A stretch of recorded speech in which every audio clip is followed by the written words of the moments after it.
महानगर के कई रेस्टोरेंट के मालिक मिलावटी और घटिया भोजन बेचकर भारी मुनाफा कमा रहे थे। वहां मिलने वाली महकती हुई चिकन बिरयानी, कबाब और तरह तरह के व्यंजन, ये सब सड़ चुके खाद्य पदार्थ नकली तेल और खतरनाक रसायनों से, रंगों से तैयार किया जाते। लेकिन इस बात से बेखबर मासूम जनता और पर्यटक उस स्वाद से लीन होकर रोज झुंड के झुंड अकड़ाकर खाते और गंभीर बीमारियों के शिकार हो रहे थे। पेट दर्द और फूड पॉइजन के कारण लोग अस्पताल के चक्कर लगा रहे थे, पर कोई इस पर ध्यान नहीं दे रहा था। इस भयानक स्थिति को पूरी तरह से नियंत्रण करने के लिए फूड एंड ड्रग एडमिनिस्ट्रेशन विभाग के शहर में नए आए तबादले पर एक कड़क और निष्पक्ष आईएएस ऑफिसर जानकी राम आया। वो इतना ईमानदार था कि अगर उसके रिश्तेदार की भी दुकान होती, अगर वो नियमों का पालन नहीं करते तो वो उन्हें भी नहीं छोड़ता। अगर कोई रिश्वत देने की कोशिश करता तो वो कड़ाई से टुकरा देने वाला इंसान था। मुंबई में कदम रखते ही पहले ही दिन जानकी राम ने अपने डरपोक कांस्टेबल शिवम को बुलाया और आपातकालीन बैठक बुलाई। जानकी राम ने अपनी मूंछों पर ताव देते हुए, देखो शिवम, हम यहाँ कुर्सी पर बैठकर समय बिताने नहीं आए हैं। इस शहर में लोगों की जान से खिलवाड़ कर रहे मिलावटी रेस्टोरेंट के मालिक के दिल में दहशत पैदा करनी होगी। आज से प्राइवेट इंस्पेक्शन शुरू होगा।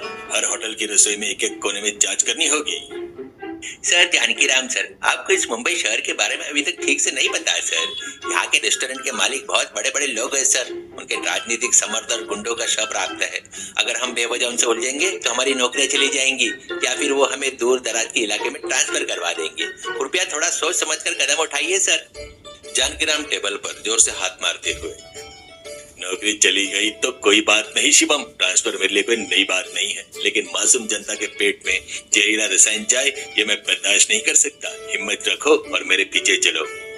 जैसे सोचा था वैसे ही जानकी राम ने शहर के बड़े बड़े होटलों पर दिन रात छापे मारना शुरू कर दिए।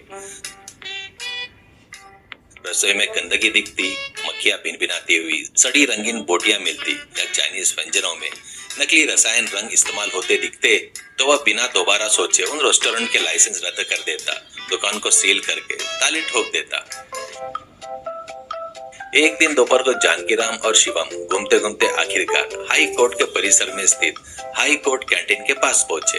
उस कैंटीन के मालिक का नाम मुन्ना था। मुन्ना बहुत घमंडी अपनों मूंछों पर हाथ फेरते हुए जानकी राम की तरफ देखने लगा। ए ऑफिसर, यहाँ क्यों आए हो? क्या तुम्हें इसे अपने गांव का कोई मामूली रेस्टोरेंट समझ रखा है या मुंबई का हाई कोर्ट कैंटीन है? यहाँ देश के बड़े बड़े वकील और जज नाश्ता और बिरयानी खाते हैं। यहाँ तुम्हारी धमकियां और तुम्हारी दाल बिल्कुल नहीं गलेगी। इज्जत से निकल जाओ यहाँ से। जानकी राम ने उनकी बातों की परवाह न करते हुए मुस्कुराते हुए सीधे कैंटीन की रसोई में प्रवेश किया।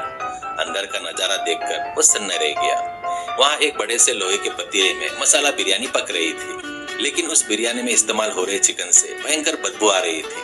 वह आधा सड़ा हुआ था, उसमें कीड़े पड़ने वाले थे। इसके साथ ही उसमें लाल रंग के रसायन भर भर कर डाल रहे थे। जानकी राम ने चम्मच से वह बिरयानी निकाली और चखते ही चौंक गया और थूक दिया।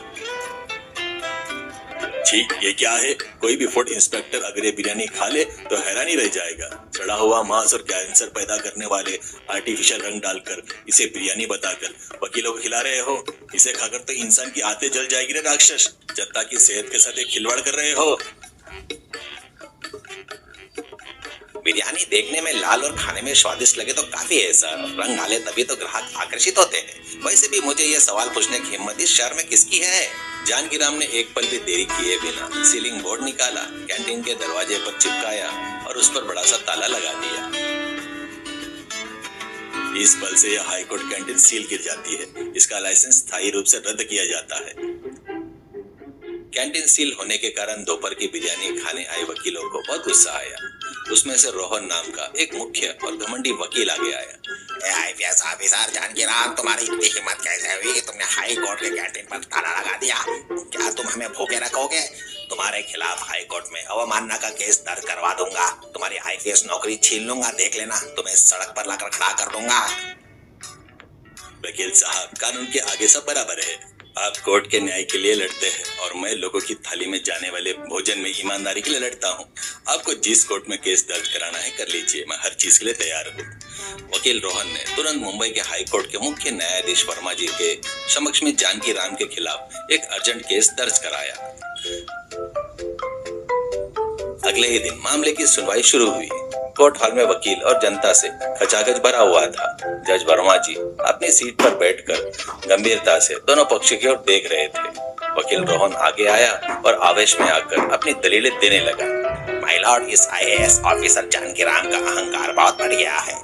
यह शहर में लगातार रेस्टोरेंट बंद करवाकर छोटे बड़े व्यापारी में भय का माहौल पैदा कर रहे हैं। इतने पर ही नहीं रुके, इन्होंने हमारी पवित्र हाई कोर्ट की कैंटीन को भी नहीं छोड़ा, उसे सील करके ताला लगा दिया। इसकी वजह से सैकड़ों वकील, जज और कोर्ट का स्टाफ भयंकर रूप से परेशान हो रहे हैं। मेरी प्रार्थना है कि इसे तुरंत नौकरी से बर्खास्त करके जेल भेज दिया जाए। आईएएस ऑफिसर जानकीराम, वकील रोहन द्वारा लगाए गए आरोपों पर तुम्हारा जवाब क्या है? क्या कानून की रक्षा करने वाले कोर्ट की कैंटीन को सील कर दोगे? क्या तुम्हारे पास इसके लिए कोई सबूत है क्या? जानकीराम विनम्रता पूर्ण कटघरे में खड़ा हो गया। उसके पीछे खड़ा कांस्टेबल शिवम डर के मारे थरथर कांप रहा था। जानकीराम ने हाथ जोड़े अपनी स्पष्ट और दृढ़ आवाज में बोलना शुरू किया। माय लॉर्ड, मैं ना तो कानून के खिलाफ हूँ और ना ही इस पवित्र कोर्ट के खिलाफ, लेकिन इस मुंबई शहर में जो भयानक अन्याय हो रहा है उसका सच आपको जानना ही होगा। इस शहर के होटल के मालिक सिर्फ पैसे के लालच में मिलावटी खाना बेच रहे हैं। सड़ा हुआ चिकन, घटिया तेल और कैंसर फैलाने वाले केमिकल रंगों का इस्तेमाल करके बिरयानी और कबाब में मिलाया जा रहा है। यह सब कुछ बिरयानी में मिलावट हाईकोर्ट के बाहर ही बेचा जा रहा है। वकील रोहन बीच में टोकते हुए चिल्लाए। झूठ, यह सब झूठ है। बचाव के लिए गड़ा हुआ झूठ बोल रहे हैं माय लॉर्ड। माय लॉर्ड, मुझे अपनी बात पूरी करने दीजिए। जिस दिन मैं हाई कोर्ट की कैंटीन का निरीक्षण किया था, वहां पर पक रही बिरयानी को देखकर मैं दंग रह गया। उसमें इस्तेमाल हो रहे मांस सड़ चुका था, उसमें भयंकर बदबू आ रही थी। वह बिरयानी खाकर किसी को भी फूड पॉइजन होना तय था। वकील हो या जज, बिना किसी के भेदभाव के यह कैंटीन के मालिक सबकी जान से खिलवाड़ कर रहा है, इसलिए मैंने सील किया है। जानकीराम ने ठंडी सांस ली और अपने दिल पर हाथ रखकर व्यक्त किया। जानकीराम के आंख में आंसू आ गए। माय लॉर्ड, मेरी ईमानदारी का मुझे क्या इनाम मिला जानते हो? पिछले 3 सालों में मेरा 10 बार अलग अलग जिलों में ट्रांसफर किया जा चुका है।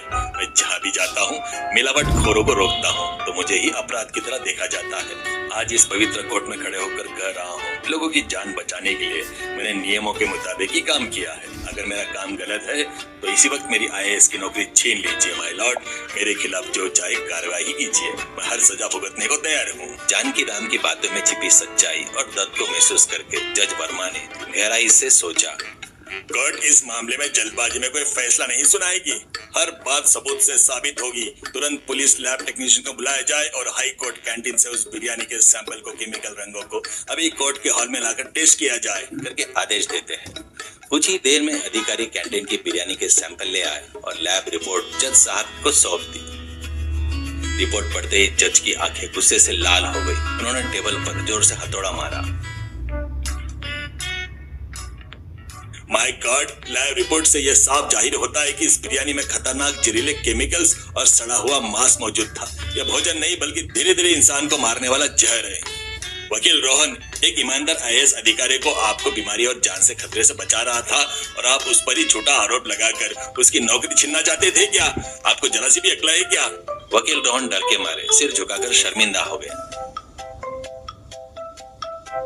माय लॉर्ड, मुझे माफ कर दीजिए। मुझे असलियत पता नहीं थी, इसलिए मैं जानकीराम जी पर फालतू का गुस्सा हो गया। उन्होंने जो किया है वो हम सबकी भलाई के लिए किया था। यह हाईकोर्ट आईएएस अधिकारी जानकीराम को पूरी तरह से निर्दोष घोषित करती है। उनके सहकर्तव्य निष्ठा और ईमानदारी की कोर्ट तहे दिल से सराहना करती है। इसके साथ ही लोगों की जान से खिलवाड़ करने वाले उस कैंटीन मालिक मुन्ना को 5 साल की कठोर जेल की सजा और 10 लाख रुपए का जुर्माना लगाया जाता है। शहर के सभी मिलावटी रेस्टोरेंट पर कड़ा एक्शन लेने के लिए जानकीराम को पूरी छूट और अधिकार दिया जाता है। कोर्ट हॉल में मौजूदा सभी लोग दर्शक अपनी जगह खड़े होकर जानकीराम के लिए जोर जोर से तालियां बजाने लगे। शिवम कांस्टेबल में गर्व और खुशी से जानकीराम को सैल्यूट किया। उस दिन के बाद से मुंबई शहर में आईएएस अधिकारी जानकीराम का नाम सुनते ही मिलावटखोरों की रातों की नींद उड़ गई। सभी शहरवासियों ने जानकीराम की सत्यनिष्ठा की खूब प्रसारण की। सीख, अपने स्वार्थ और अधिकार लाभ के लिए लोगों की जान से खिलवाड़ करना महापाप है। ईमानदारी और धर्म के रास्ते पर चलने वाले के सामने चाहे कितनी भी रुकावटें या ट्रांसफर क्यों ना आ जाए, अंत में जीत सत्य की होती है और समाज में उन्हें सच्चा सम्मान मिलता है।